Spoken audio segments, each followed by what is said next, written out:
In this video, I'm going to show you how to customize the checkout pages on Thinkific. The checkout pages are the pages that visitors see after clicking the enrolling or the buy buttons on your course sales or landing pages. Here the visitors complete their details and cart information and they become your students. This is where they buy your courses and the transaction is made.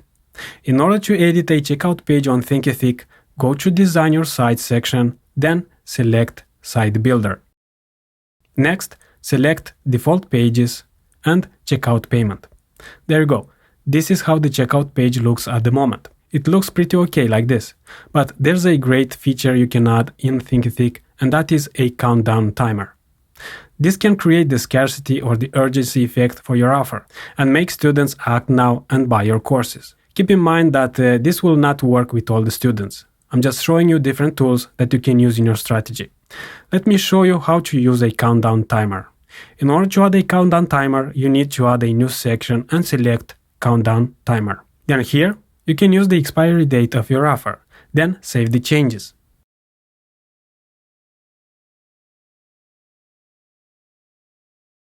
You can edit the button, select the right course and price plan. Then save the changes. Let's go back and you can see the thank you page here. And I cannot edit it at the moment for some reason because it shows me this error. By now, I hope you know how to customize a checkout payment page. If not, check the video again and customize your own checkout page on Thinkific.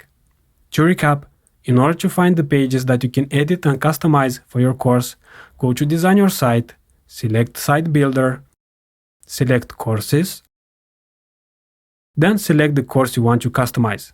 Then here you can edit and customize the landing page or the sales page of your course. It's the same thing. If you want to edit the checkout pages, go back, then back one more time and select Default Pages. Then select the page you want to customize your way.